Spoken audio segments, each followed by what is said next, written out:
हर किसी को इस चीज का इंतजार है कि कब उसका टाइम आएगा। 20 की उम्र हो गई सोचते सोचते कि अपना टाइम आएगा। कब उम्र 30 और 50 को पार कर गई ये सोचते सोचते कि अपना टाइम आएगा। आधी उम्र इंतजार में बीत गई और एक दिन सीने में दर्द उठा। फिर डॉक्टर ने आकर कहा कि आपका टाइम आ चुका है, अब आप आखिरी सांसें गिन रहे हैं। उन सभी लोगों को बुला लीजिए जिनसे आप अंतिम समय में मिलना चाहते हैं, क्योंकि आपका टाइम आ गया है। कहानी यहीं पर खत्म होती है और इससे हमें ये सीखने को मिलता है कि जिंदगी में इंतजार नहीं, मेहनत करो। किसी का टाइम आता नहीं, लाना पड़ता है। और जो फिजूल की बातों में उलझे रहते हैं उनका कीमती टाइम सिर्फ जाता है। बिहार के देव मिश्रा का नाम शायद आपने ना सुना हो, लेकिन ये एक ऐसी शख्सियत है जिससे हम बहुत कुछ सीख सकते हैं। एक आम लड़का जिसने ट्रेन हादसे में अपने दोनों पैर खो दिए और साथ ही खो दी हर वो उम्मीद जो उसे अपनी जिंदगी से थी। किसी भी इंसान के लिए ऐसा हादसा उसकी जिंदगी बर्बाद करके रख देता है। फिर भी देव ने हार नहीं मानी। कुछ अपनों ने साथ दिया तो कुछ अपनों ने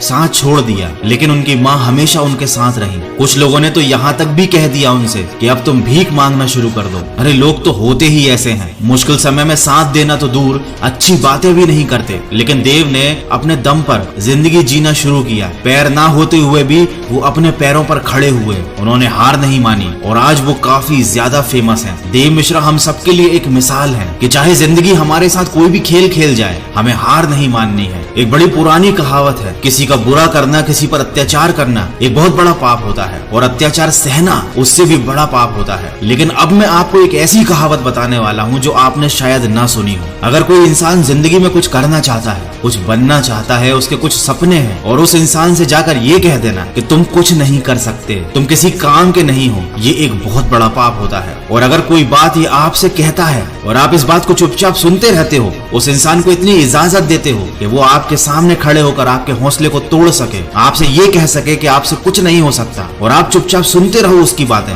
ये सबसे बड़ा पाप होता है। ये सबसे बड़ा अत्याचार होता है अपने ऊपर। जिंदगी में लोगों को करीब आने दो, लेकिन किसी को इतनी इजाजत मत दो कि वो तुम्हारा हौसला तोड़ सके। इस दुनिया ने लोगों के मन में एक अलग ही मेंटेलिटी बना दी है कि ताकत, अच्छी एजुकेशन, दिखने में सुंदरता, गोरापन और एक अच्छा बैकग्राउंड, अगर आपके पास ये नहीं है तो आप कभी सफल नहीं हो सकते। जबकि सच तो इस बात से कोसों दूर है। सच तो ये है कि ताकत, एजुकेशन, गोरापन और अच्छा बैकग्राउंड, इनमें से कुछ भी जरूरी नहीं है। सफलता पाने के लिए और सही से जीने के लिए एक सही एटीट्यूड होना चाहिए। अगर एटीट्यूड पॉजिटिव नहीं है तो सब बेकार है। अमीर से अमीर आदमी भी एक दिन गरीब हो जाता है, सड़क पे आ जाता है, अगर उसका एटीट्यूड गलत होता है। और सड़कों पर खाक छानने वाले भी करोड़ों में खेलते हैं अगर उनका जिंदगी को लेकर एटीट्यूड सही होता है, क्योंकि वो किसी पर डिपेंडेंट नहीं रहते, किसी पर निर्भर नहीं रहते, न आर्थिक तौर पर न भावनात्मक तौर पर। क्योंकि याद रखना, अगर आप किसी पर डिपेंड हो जाओगे और उस व्यक्ति को ये बात समझ में आ जाती है तो फिर वो आपकी जिंदगी का मालिक बन जाता है। वो आपको ब्लैकमेल कर सकता है, वो आपको जब चाहे तब दबा सकता है, क्योंकि वो बहुत अच्छे से जान चुका है कि आपकी जिंदगी की डोर उसके हाथ में है। तो ना अपनी जिंदगी की डोर किसी इंसान के हाथ में दो और ना ही अपने मन के हाथ में दो, क्योंकि ये जो तुम्हारा मन है ना,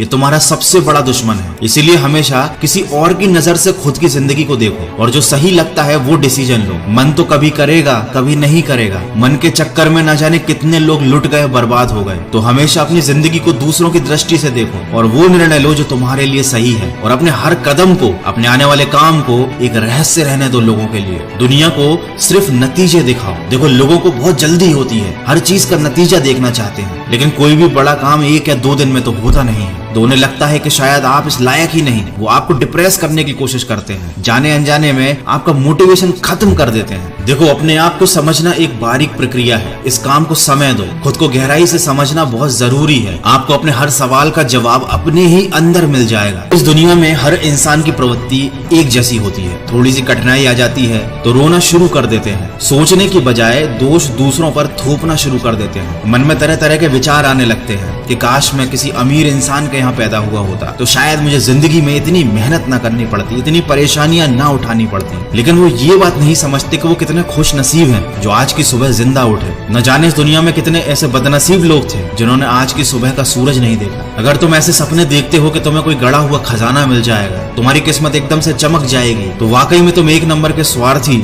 मूर्ख और आलसी इंसान हो। देखो, तुम्हारा जन्म कहाँ हुआ ये तुम्हारे हाथ में नहीं था। अब तक जो तुम्हारे साथ हुआ उसे तुम बदल नहीं सकते, लेकिन आगे की जिंदगी तुम्हारे हाथ में है और उसको सिर्फ एक इंसान बदल सकता है, जो आप खुद हो। इतिहास कहता है कि कल सुख था, विज्ञान कहता है कि कल सुख होगा, लेकिन अगर मन सच्चा और दिल अच्छा हो तो याद रखिए आपकी जिंदगी में हर रोज सुख होगा। तो अपनी जिंदगी में आगे बढ़ो, समय के साथ खुद को बदलो, खुद को इम्प्रूव करो, क्योंकि जिंदगी के हाथ नहीं होते, लेकिन कभी कभी वो ऐसा थप्पड़ मारती है जो पूरी उम्र याद रहता है। तो अपनी समस्याओं से डरने की बजाय उनके समाधान ढूंढो। भगवत गीता में भी लिखा है, जिस समय कोई समस्या जन्म लेती है उसके साथ ही उसका समाधान भी जन्म लेता है, लेकिन आप उस समस्या को लेकर रोते रहते हो। अगर आप उन समस्याओं के समाधान पर ध्यान लगाओगे तो जीवन और भी ज्यादा आसान हो जाएगा। आज के वीडियो में बस इतना ही। अगर आपको इस वीडियो से कोई भी बात सीखने को मिली है तो इसको शेयर जरूर कीजिएगा। मैं मिलूं